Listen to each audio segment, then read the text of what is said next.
सास लाई बहू की सौतन पार्ट 2।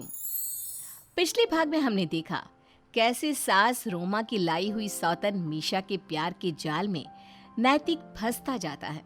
और जब वो इस बारे में मीशा से कहता है तब मीशा उसके सामने एक शर्त रखती है। अगर तुम्हें मुझे पाना है तो तुम्हें अपनी बूढ़ी माँ और अपनी उस बोरिंग बीवी को घर से बाहर निकालना होगा। ये है मेरी शर्त, मंजूर है तो कहो। मीशा की इस शर्त को सुनकर नैतिक हैरान हो जाता है। मिश्रा, ये तुम कैसी बात कर रही हो? मेरी माँ और रुचिता को मैं कैसे? अब एक साथ तो तुम दो नाव में पाँव नहीं रख सकती ना नैतिक, इसलिए एक ही नाव चुननी होगी। मैं तुम्हारे साथ रहूंगी तो तुम्हें अपनी माँ और बीवी को छोड़ना होगा। न माँ न रुचिता, मुझे अकेले ही राज करना है। अच्छा ठीक है, ठीक है। नैतिक घर जाकर रोमा और रुचिता के सामान को घर से बाहर फेंक देता है और उन दोनों को भी घर से बाहर निकाल देता है। नैतिक, बेटा तू ये क्या कर रहा है? तेरा दिमाग तो ठिकाने पर है ना? एकदम सही है मेरा दिमाग, और मैं अब मीशा के साथ अपनी बाकी की जिंदगी बिताना चाहता हूँ, क्योंकि मैं उससे प्यार करने लगा हूँ। और उसने कहा है कि इस रिश्ते से ना आप खुश होंगी और रुचिता का तो सवाल ही नहीं उठता, वो तो कभी नहीं मानेगी। इसलिए अब आप दोनों अपना अपना देख लो। इस सब से रोमा और रुचिता एकदम स्तब्ध और हक्का बक्का रह जाती हैं। अरे ऐसे कैसे? अरे तुझे नहीं पता बेटा, सच क्या है? मुझे कुछ जानना भी नहीं है माँ, प्लीज आप लोग जाइए अब यहाँ से।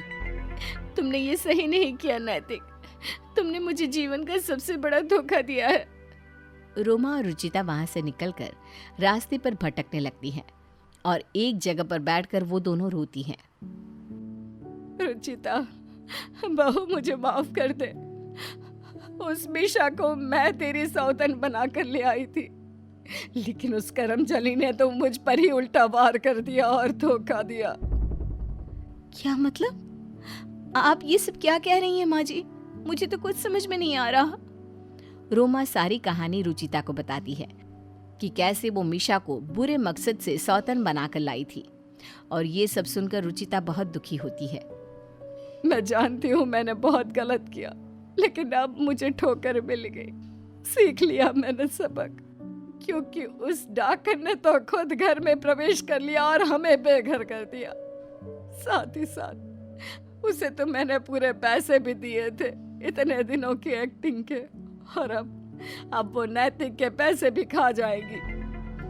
इसका मतलब मीशा नैतिक से प्यार नहीं करती और वो उनके पैसों के लालच में उन्हें फंसा रही है, प्यार का जाल बुनकर। और नहीं तो क्या। फिर तो हमें उसे सबक सिखाना होगा, और जैसे उसने हमें घर से बाहर निकाला है ना, वैसे ही उसे भी हम घर से बाहर निकालेंगे। माँ जी, आपने जो मेरे साथ किया वो तो बहुत गलत है, लेकिन आपको अपनी गलती का पश्चाताप हो चुका है और इसलिए मैं आपको माफ कर रही हूँ।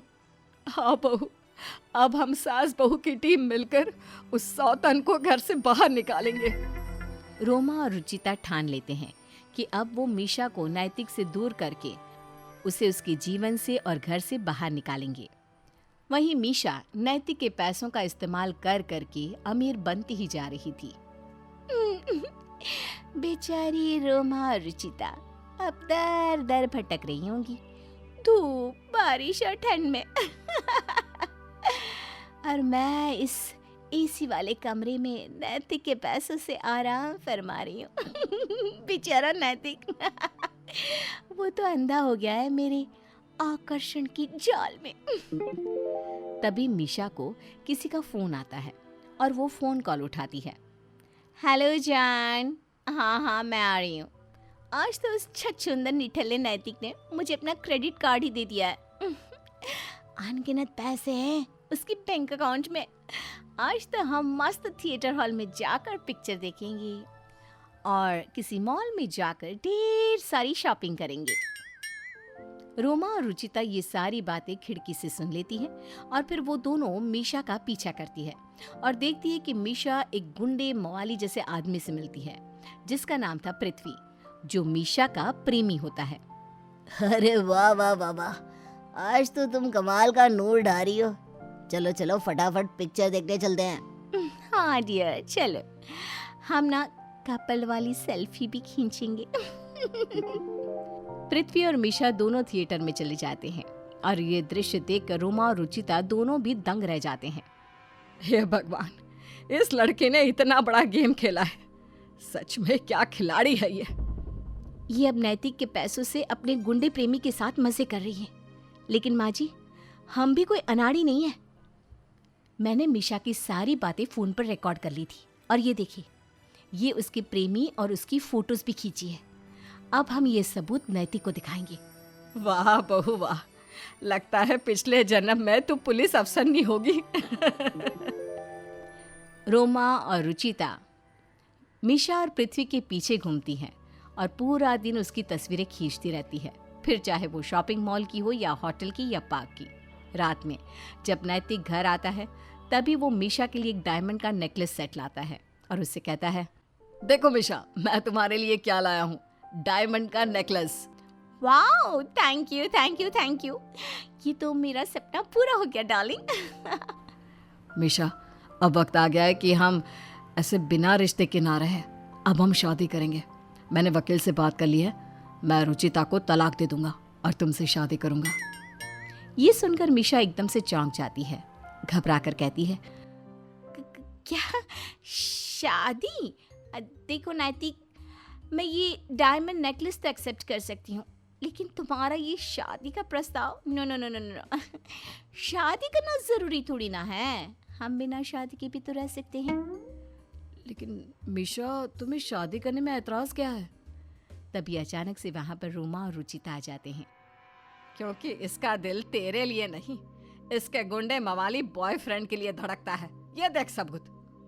नैतिक, पूरी कहानी ये है कि मैंने इस नास पीटी को अपने घर लाया था। ये किसी चंपा वंबा की बेटी नहीं है। इससे मैंने पैसे दिए थे घर पे रहकर तेरा दिल जीतने के लिए, क्योंकि मुझे रुचिता बहू नापसंद थी और तेरे लिए कोई खास अच्छी सुंदर लड़की की चाह थी मेरे मन में, और इसीलिए मैं इसे घर पर ले आई। लेकिन इस धोखेबाज ने तो मुझे भी रुचिता बहू के साथ साथ इस घर से और तेरे जीवन से बाहर निकाल दिया, और अब ये तेरे पैसों से अपने प्रेमी के साथ मिलकर रोज घूमती है, और ये दोनों तुझे लूट कर भागने ही वाले थे। अगर हमारी बातों पर भरोसा नहीं तो ये वॉइस रिकॉर्डिंग सुन ले और इन फोटोज को देख। नैतिक रिकॉर्डिंग और फोटो देखकर पूरी तरह से हैरान और चकित हो जाता है। वहीं मीशा के तो डर के मारे पसीने छूट रहे होते हैं। मुझे माफ कर दो माँ, मुझे अपने आप पर बहुत शर्मिंदगी महसूस हो रही है। रुचिता, तुम ही हो मेरा सच्चा प्यार। I am sorry. मैंने इस लुटेरी के झांसे में फंसकर न जाने आप दोनों के साथ कितना कुछ गलत किया। लेकिन नैतिक, ये सब झूठ है। देखो, मैं इसकी भी सफाई दे सकती हूँ। बस आप एक शब्द भी मत बोलना, और तुम कोई झाड़ू नहीं हो जो सफाई दोगी। तुमने पिछले कुछ दिनों में हम तीनों के बीच के रिश्ते बिगाड़े हैं। एक माँ को अपने बेटे से दूर किया, एक पत्नी को अपने पति से। बेशरम बेवकूफ औरत। अब नहीं, अब तो तुझे सजा मिलकर ही रहेगी। अभी पुलिस को फोन करती हूँ। नहीं नहीं नहीं, प्लीज पुलिस को फोन मत करो। मैं आज ही अपने गांव वापस चली जाती हूँ और वादा करती हूँ फिर कभी अपनी शक्ल की अब परछाई तक नहीं पड़ने दूंगी। प्लीज मुझे जाने दो, हाथ जोड़ती हूँ मैं।